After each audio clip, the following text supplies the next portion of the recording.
بسم اللہ الرحمن الرحیم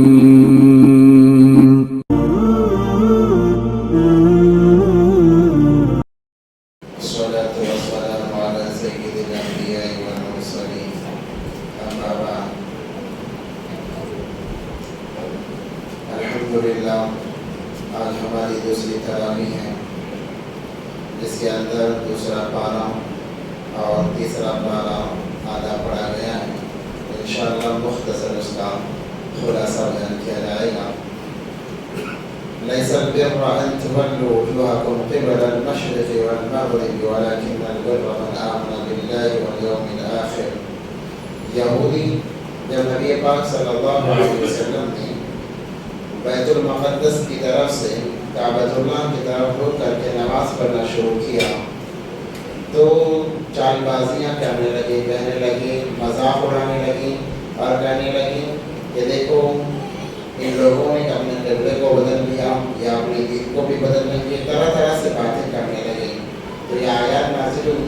اللہ تبارک و تعالیٰ نے فرمایا صرف دین یہی نہیں ہے کہ تم قبلہ بیت المقدس کی طرف کرو یا کعبۃ اللہ کی طرف کرو. اصل دین تو یہ ہے کہ تم اللہ پر ایمان لاؤ، آخرت کے دن پر ایمان لاؤ، ملائکہ پر، کتابوں پر. یہ اصل دین ہے. جیسے کہ آج کل مسلمان بھی رسم و رواج کو ہی دین سمجھ رکھتے ہیں اور کہتے ہیں شادی میں رسم و رواج میں پڑ گئے، میت کے اندر رسم و رواج میں پڑ گئے اور اسی کو دین سمجھتے ہیں. اللہ تبارک و تعالیٰ نے فرمایا اصل دین وہ نہیں ہے. اصل دین تو یہ ہے کہ تم اللہ پر ایمان لاؤ، آخرت کے دن پر، کتابوں پر، رسولوں پر ایمان لاؤ اور جو کچھ اللہ تبارک و تعالیٰ نے تمہیں عطا فرمایا ہے وہ اللہ کے لیے خرچ کرو. وآتِ المال علی حبہ ذی القربی، رشتہ داروں پر خرچ کرو، مساکین پر خرچ کرو اور راہگیروں پر یعنی مسافروں پر خرچ کرو اور اپنے قریبی رشتہ داروں پر خرچ کرو اور اس کے ساتھ نماز قائم کرو. یہ اصل دین ہے. تم کہاں قبلے کے پیچھے لگ کر باتیں بنانے لگ گئے. ان لوگوں کو لعنت و تشنیع کے اندر کی گئی ہے. اس کے بعد میں اللہ تبارک و تعالیٰ نے قصاص کا تذکرہ فرمایا کیونکہ مکہ کے اندر تو جہاد فرض نہیں ہوا. تو مدینے کے اندر چلے گئے، مدینے کے اندر کفار مکہ وہاں آ کر تنگ کرنے لگے تو پھر وہاں سے قتال کا بھی حکم آیا اور یہ قصاص کے احکامات بھی آئے. یا ایھا الذین آمنوا کتب علیکم القصاص فی القتل الحر بالحر والعبد بالعبد. کہ ایمان والوں تم پر قصاص کو فرض کر دیا گیا ہے. قصاص مانے بدلہ کہ ایک اگر کسی نے تمہارے آزاد کو مارا ہے تو تم بھی اس کے آزاد کو مارو. اگر کسی نے غلام کو قتل کیا ہے تو تم بھی غلام کو قتل کرو. اگر کسی نے عورت کو قتل کیا ہے تو تم بھی عورت کو قتل کرو. معاملہ برابر ہونا چاہیے. یہ نہیں کہ کسی نے سامنے والے کے خاندان میں عورت کو قتل کیا اور تم جا کر مرد کو قتل کر رہے ہو. ایسا نہیں ہے. عورت کے بدلے عورت، غلام کے بدلے غلام اور آزاد کے بدلے آزاد کو قتل کیا جائے گا. یہ شرعی احکامات میں سے ہے. یہ اس وقت میں ہوگا جب اسلامی حکومتیں قائم ہوں گی تب کا یہ معاملہ ہے. وَلَكُمْ فِي الْقِصَاصِ حَيَاةٌ يَا أُولِي الْأَلْبَابِ لَعَلَّكُمْ تَتَّقُونَ. اور اس کے بعد میں اللہ تبارک و تعالیٰ نے اسی پارے کے اندر روزے کی فرضیت کو بیان کیا کہ تم پر روزہ فرض کیا گیا ہے اور تم پر ہی نہیں بلکہ تم سے پہلی قوموں پر بھی روزہ فرض کیا گیا تھا. ایسا نہیں کہ صرف تم پر روزہ فرض کیا گیا، ایسا نہیں ہے. تم سے پہلے جتنے انبیاء گزرے ہیں تمام انبیاء پر الگ الگ انداز میں روزوں کو فرض کیا گیا تھا. اسی بارے کے اندر اللہ تبارک و تعالیٰ نے حج کا بھی تذکرہ کیا ہے کہ حج کے لیے چاند کو دیکھ کر تمہیں اس کی تاریخ کو متعین کرنا ہے اور 8، 9، 10، 11، 12 یہ 5 تاریخ ہیں، 5 دن ہیں ایام حج کے. اس کے اندر حج کو بجا لانا ہے. اور اس کے اندر ایک عمومی بات یہ بیان فرمائی گئی کہ حج کے اندر جو لوگ جاتے تھے پہلے زمانے میں پیدل چل کر یا بہت ساری مشقتیں جھیل کر، سامان سفر ختم ہو جانے کی وجہ سے وہاں پر انہیں بہت ساری دقتیں جھیلنی پڑتی تھی. تو انہیں اجازت دی گئی کہ بھائی تم وہاں جا کر تجارت بھی کر سکتے ہو تاکہ تمہیں کسی کے سامنے ہاتھ پھیلانے کی ضرورت نہ ہو. اس لیے تم وہاں پر تجارت کر سکتے ہو، تم پر کوئی گناہ نہیں ہے. اور اللہ نے فرمایا اسی کے اندر وَأَنفِقُوا فِي سَبِيلِ اللَّهِ وَلَا تُلْقُوا بِأَيْدِيكُمْ إِلَى التَّهْلُكَةِ. کہ تم اللہ کے راستے میں خرچ کرو اور اپنے ہاتھوں کو اپنے آپ ہلاکت میں نہ ڈالو. اپنے آپ ہلاکت میں ڈالنے سے کیا مراد ہے کہ احکام کو چھوڑ کر اپنے اوپر جہنم لازم نہ کرو. اگر اپنے آپ پر جہنم لازم کر لو گے تو اپنے آپ کو ہلاکت میں ڈال لو گے. اور دعا بھی سکھائی اللہ تبارک و تعالیٰ نے کہ اللہ سے ہمیشہ انسان کو دعا مانگتے رہنا چاہیے. کیا دعا ہے؟ ربنا آتنا فی الدنیا حسنہ وفی الآخرۃ حسنۃ وقنا عذاب النار. یہ سب سے بہترین دعا ہے. اگر کوئی انسان دنیا اور آخرت کی کامیابی کو اللہ سے مانگنا چاہتا ہے تو اس دعا کا اہتمام کرے. جتنا اس کا اہتمام کرے بہت کم ہے. نبی پاک صلی اللہ علیہ وسلم کی ہر دعا میں یہ دعا شامل ہوتی تھی کہ ربنا آتنا فی الدنیا حسنہ وفی الآخرۃ حسنۃ وقنا عذاب النار. اس دعا کو کثرت سے مانگتے رہنا چاہیے. اور اللہ نے اسی بارے کے اندر فرمایا تاکہ تم مانگتے نہیں اللہ سے. انسان جب مخلوق سے مانگتا ہے اللہ مخلوق کے حوالے کر دیتا ہے. اور جب انسان خالق سے مانگتا ہے تو اللہ کہتا ہے کہ ہاں میں ہی دینے والا ہوں. اسی لیے اللہ نے فرمایا یا ایھا الذین آمنوا ادخلوا فی السلم کافہ ولا تتبعوا خطوات الشیطان. اللہ نے کہا کہ مکمل مسلمان بن جاؤ، ادھورے نہیں. ادھورے سے کیا مراد ہے؟ جب دل میں آیا عبادتوں میں لگ گئے، جب جی میں نہیں آیا تو پھر چھوڑ دیا. جب جی چاہا قرآن کی تلاوت کی، جب جی نہیں چاہا تو پھر چھوڑ دیا. جب جی چاہا روزہ رکھ لیا، جی نہیں چاہا تو پھر روزوں کو چھوڑ دیا. یہ کامل ایمان والے کی علامت نہیں ہے. کامل ایمان والا وہی ہے کہ 5 وقت کی اذان ہوئی بس 5 وقت کی نماز کے لیے اپنے آپ کو پابند بنا لیا. زکات کا وقت ہو گیا، زکات کو ادا کرنے کے لیے تیار ہو گیا. رمضان کا مہینہ آیا، روزوں کے لیے تیار ہو گیا. یہ اصل ایمان والا ہے. اور اللہ نے فرمایا وَلَا تَتَّبِعُوا خُطُوَاتِ الشَّيْطَانِ. شیطان کے راستے پر نہ چلو. شیطان کا راستہ کیا ہے؟ ادھورا عمل کرنا. یہ شیطان کا راستہ ہے. کبھی کرنا کبھی چھوڑ دینا، یہ شیطان کا راستہ ہے. اللہ نے کہا شیطان کے راستے پر نہ چلو کیونکہ وہ تمہارا کھلا ہوا دشمن ہے. اسی بارے کے اندر اللہ تبارک و تعالیٰ نے ان لوگوں سے کہا جو یہ سوچتے ہیں کہ چلو ہم ایک آدھ نماز پڑھ لیتے ہم جنت میں چلے جائیں گے. تو اللہ نے فرمایا ام حسبتم ان تدخلوا الجنة ولما يأتكم مثل الذين خلوا من قبلكم مستهم البأساء والضراء وزلزلوا حتى يقول الرسول. تم کیا سوچتے ہو کہ تم ایک آدھ نماز پڑھ کر ایک آدھ روزہ رکھ کر ایسے ہی جنت میں چلے جاؤ گے؟ جنت اتنی آسان بھی نہیں ہے. یاد رکھیں جنت اتنی آسان بھی نہیں، اتنی مشکل بھی نہیں ہے. اللہ نے فرمایا کہ تم اپنے پہلے لوگوں کے واقعات کو دیکھو.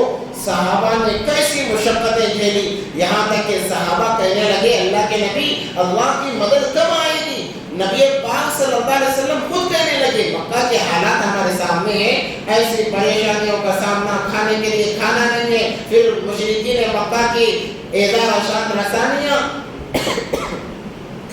صحابہ کہنے لگے کہ اللہ آپ کی مدد کب آئے گی؟ نبی تک کہنے لگے الا ان نصر اللہ قریب. جب حالات پر انسان جمتا ہے اور صبر کرتا ہے اللہ فرماتے ہیں الا ان نصر اللہ قریب، اب بالکل میری مدد قریب ہے. تو جب اللہ کی مدد آئی ہے صحابہ ایسے چمکے ہیں، ایسے چمکے رہتی دنیا تک ان کا نام لیا جاتا ہے. اللہ کی جب مدد آتی ہے وہ ہمیشہ کے لیے آ جاتی ہے. اس لیے انسان کو ہر حالت میں دین پر جمے رہنا چاہیے، دین پر استقامت کے ساتھ میں رہنا چاہیے. اسی بارے کے اندر اللہ تبارک و تعالیٰ نے حیض کا تذکرہ کیا. حیض کے بارے میں کہ حیض کے حالت میں تم اپنی عورتوں کے قریب نہ جاؤ. مہینے میں ایک دفعہ عورتیں حیض کی حالت میں آ جاتی ہیں.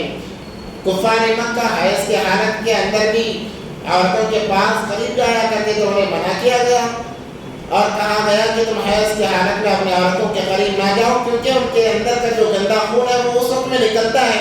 اگر قریب جاؤ گے تم بیماریوں کے شکار، بیماریوں میں مبتلا ہو جائیں گے یہاں تک کہ وہ پاک ہو جائیں. اور جب وہ پاک ہو جائیں وہ تمہاری کھیتی ہے، تم جیسے چاہے انہیں استعمال کرو مگر ناپاکی کے اندر انہیں قریب نہ جاؤ. پھر اسی بارے کے اللہ نے سورہ بقرہ کے اندر بہت سارے احکامات کو بیان کیا ہے. قرآن کے اندر کسی صورت میں اتنے احکامات بیان نہیں ہوئے جتنے سورہ بقرہ کے اندر بیان ہوئے ہیں. میں مختصر عرض کر رہا ہوں. پھر طلاق کا معاملہ، الطلاق مرتان کہ طلاق 2 مرتبہ ہے. یہ بہت بڑا پیچیدہ مسئلہ ہے، کان کھول کر سن لیں. ہمارے لوگ خصوصی اعتبار سے اس معاملے کے اندر بہت پیچھے ہیں، بہت زیادہ پیچھے ہیں. ہوتا یہ ہے کہ ایک مرد غصے میں آ کر طلاق دے دیتا ہے، ایک مرتبہ 3 طلاق دے دیتا ہے. آپ اسے بعد میں پچھتاوا ہوتا ہے کہ میں نے غلط کر دیا، میں نے 3 طلاق دے دی، اب مجھے اسی بیوی کے ساتھ رہنا ہے. وہ جو لوگ سیٹلمنٹ کرنے والے دین کے ٹھیکیدار بیٹھے ہوئے ہیں جو کہتے ہیں کہ چلو ہم سیٹلمنٹ کر لیتے ہیں، اتنا پیسہ دے دو، اتنے روپیوں میں تمہارا معاملہ حل کر دیں گے، یاد رکھے خبردار اس کا ایک ایک روپیہ یہ حرام کا روپیہ ہے، وہ نہ کھلانے والے کے لیے جائز ہے نہ کھانے والوں کے لیے جائز، اور جو سیٹلمنٹ کر کے طلاق کے بعد میں ملا دیتے ہیں یہ دونوں طبقے جہنم کے اندر داخل کیے جائیں گے۔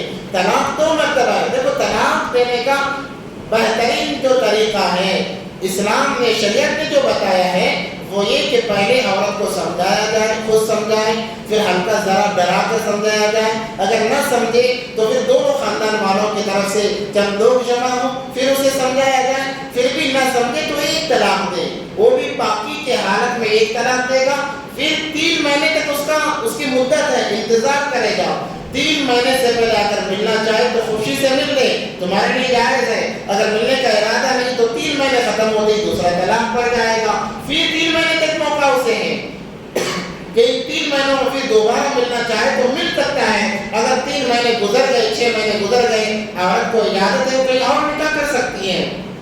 یہ طریقہ طلاق دینے کا ہے، اور جو انسان جوش میں آ کر 3 طلاق ایک ہی مرتبہ دے دیتے ہیں وہ زیادتی کرتے ہیں، ان پر اللہ اس کے رسول اللہ صلی اللہ علیہ وسلم کی لعنتیں ہیں، اور طلاق دینے کے باوجود بھی جو مل کر رہتے ہیں سیٹلمنٹ کے ذریعے سے ساری زندگی حرام کاری میں مبتلا ہے۔ نبی پاک صلی اللہ علیہ وسلم نے فرمایا قرب قیامت کے قریب میاں بیوی زنا کریں گے، پوچھا گیا اللہ کے نبی میاں بیوی کیسے زنا کر سکتے ہیں، انہوں نے تو نکاح کیا تھا پھر زنا کیسے کر سکتے ہیں؟ نبی پاک صلی اللہ علیہ وسلم نے فرمایا کسی وجہ سے ان دونوں کا نکاح ٹوٹ گیا پھر بھی ساتھ میں زندگی گزار رہے ہیں، گویا یہ زنا کر رہے ہیں۔ اور کہا گیا کہ جب تم طلاق دو تو چھوڑ دو اس کی عدت گزارنے کی، اسے عدت گزارنے دو، کیا عدت ہے؟ 3 حیض اسے آنے چاہیے، 3 حیض اسے آنے چاہیے، 3 حیض تک وہ عدت میں رہے گی، 3 حیض کے بعد میں اسے اختیار ہے۔ اور پھر مرد کو یہ کہا گیا کہ تم اگر وہ عورت دوسری جگہ نکاح کرنا چاہ رہی ہے تو تم بیچ میں دخل اندازی نہیں کر سکتے، تمہیں اجازت نہیں ہے، تم اس کے نکاح کو نہیں روک سکتے، یہ تاکید کی ہے خصوصی اعتبار سے قرآن میں، اس لیے چاہیے۔ اور اسی کے اندر بیوہ کی عدت کو بھی بتایا گیا، اگر جب کسی کا شوہر مر جاتا ہے اس کی عدت 4 مہینے 10 دن ہے، 4 مہینے 10 دن تک وہ عدت میں رہے گی۔ عورتوں کے اندر دیکھا گیا کہ عورتیں 40 دن عدت میں بیٹھتی ہیں، 40 دن کے بعد کہتی ہیں کہ اب گزارا مشکل ہے، چلو ہم کام کے لیے نکلیں گے، باہر نکلیں گے، یہ سب سے بڑی غلطی ہے۔ 40 دن نہیں بلکہ 4 مہینہ 10 دن عدت لازمی ہے۔ اب سوال یہ پیدا ہوتا ہے کھائے گی کہاں سے؟ غریب عورت ہے، کھائے گی کہاں سے؟ علماء فقہاء فرماتے ہیں کہ اس کا خرچہ شوہر کی وراثت میں سے دیا جائے گا، اگر نہیں ہے اولاد نبھائے گی، اولاد بھی نہیں ہے تو بھائیوں پر، اس کے جو ماں باپ ہیں ان پر یہ ذمہ داری عائد ہوتی ہے، اگر وہ بھی نہیں ہے جس محلے کے اندر وہ رہتی ہے وہاں کے مالداروں کو چاہیے کہ 4 مہینہ 10 دن کا اس کا خرچہ دے سنبھالے۔ اگر کوئی مالدار بھی نہیں ہے تب شریعت اجازت دیتی ہے کہ پردے کے ساتھ میں وہ جا کر اپنے روزی کو تلاش کر سکتی ہے، مگر بننا سورنا، نئے کپڑے پہننا، بلکہ باریک دانتوں والی کنگھی بھی وہ سر کے اندر نہیں کر سکتی۔ یہ عدت میں اس عدت کو بیان کیا ہے شریعت کے اندر۔ اللہ تبارک و تعالیٰ نے اسی بارے کے اندر جالوت کا تذکرہ کیا۔ بنی اسرائیل پر بہت ظلم ہو رہا تھا، یہاں تک کہ ان کے بچوں کو مار دیا گیا، ان کے زیورات کو لوٹ لیا گیا۔ انہوں نے شکایت کی، اے اللہ کے نبی یوسف کے جو حضرت شموئیل علیہ السلام نبی تھے ان سے کہا ہمارے لیے کوئی ایک بادشاہ مقرر کر دیجیے جو ہمارے ساتھ میں مل کر ہمارے دشمنوں سے لڑے، ہم اپنے اولاد کو آزاد کرائیں، اپنے مال کو واپس لیں۔ تو اللہ تبارک و تعالیٰ نے حضرت طالوت کو ان کا بادشاہ بنا دیا۔ جیسے ہی طالوت کو بادشاہ بنایا گیا بنی اسرائیل کہنے لگے ہم طالوت کو بادشاہ نہیں مانیں گے۔ کہا کیوں؟ یہ غریب آدمی ہے، یہ کمزور آدمی ہے، ہم ایسے لوگوں کو بادشاہ نہیں مانتے۔ اللہ نے فرمایا یہ کمزور ظاہری اعتبار سے مگر علم کے اندر اور جنگی فنون کے اندر بڑی مہارت رکھتے ہیں۔ آخر کار ان کے ساتھ مل کر بنی اسرائیل کو بڑی راحت ملی، اللہ تبارک و تعالیٰ نے کامیابی عطا فرمائی۔ اب تیسرا پارہ شروع ہو رہا ہے تو اللہ تبارک و تعالیٰ اس کے اندر ایک آیت ہے، آیت الکرسی جسے کہتے ہیں، اس کی بڑی فضیلت ہے، احادیث مبارکہ کے اندر آتا ہے جو انسان گھر میں داخل ہوتے وقت آیت الکرسی پڑھتا ہے حضرت ابو ہریرہ رضی اللہ تعالیٰ عنہ نے اس کے راوی ہیں، شیطان ہوا نکالتے ہوئے بھاگتا ہے، اس گھر سے شیاطین نکل جاتے ہیں جس گھر میں آیت الکرسی پڑھی جاتی ہے، اور سورہ بقرہ کی آیت الکرسی دل ہے، سارے قرآن کا دل سورہ یاسین ہے، اور سورہ بقرہ کا جو دل ہے وہ آیت الکرسی ہے۔ جو انسان سوتے وقت میں بستر پر جانے کے بعد میں آیت الکرسی پڑھ لیتا ہے، کئی فرشتے اس کی حفاظت کے لیے صبح تک لگے رہتے ہیں۔ ایک مرتبہ ایک صحابی کو کسی بھیڑ پر، اناج پر اسے ان کو نگران بنایا گیا، وہ نگرانی کر رہے تھے کہ رات کا جب حصہ آدھا حصہ گزرا، کوئی آیا اور آ کر مال کو چرانے لگا، کھجورے چرانے لگا، وہ پکڑنے کے لیے گئے، بھاگ گیا، ایسے ہی کئی مرتبہ ہوا، آخرکار انہوں نے اس کو پکڑ لیا، تو اس نے کہا مجھے چھوڑ دو، میں غریب آدمی ہوں، ایک دن چھوڑا، 2 دن چھوڑا، تیسرے دن جب پکڑا کہنے لگے آپ میں تجھے نہیں چھوڑوں گا، بتا تو کون ہے؟ تو اس نے کہا اگر تم مجھے چھوڑ دو گے میں تمہیں آیت بتاؤں گا، وہ آیت تم ایک مرتبہ پڑھ لو گے، صبح میں پڑھ لو گے، شام تک اللہ کی عبادت میں رہو گے، شام میں پڑھ لو گے، صبح تک عبادت میں رہو گے۔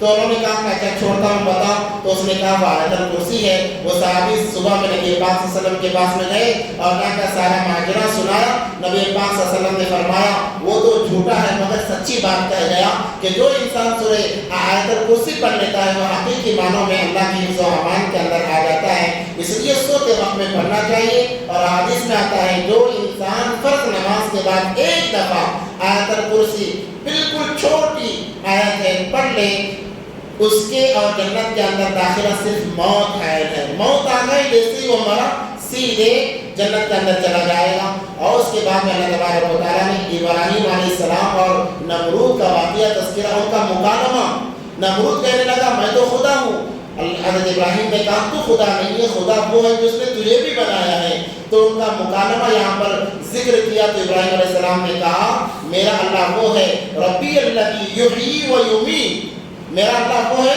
جو زندہ بھی کرتا ہے وہ مارتا بھی ہے۔